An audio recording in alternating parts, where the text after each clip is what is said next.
So on this video, I'm going to show you how you can add money to your PayPal account. So go to your PayPal account.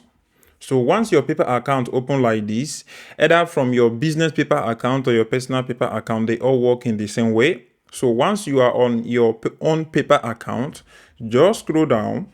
You'll find a part where it will say add money. You will find this section where it said add money. You have to click on that.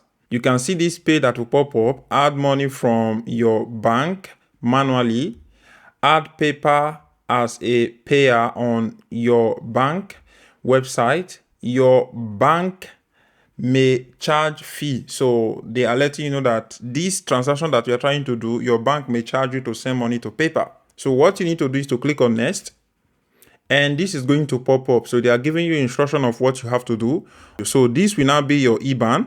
This is what you are going to put as your IBAN. This is going to be the BIC, and this is going to be the destination, which is the bank that you are trying to send money to, and the name that you are sending money to is PayPal2. So you can see everything here. So this is how you can send money to PayPal account. So this is how you can transfer money to your PayPal account. It's very simple and easy. So if this is very helpful to you, just like this video.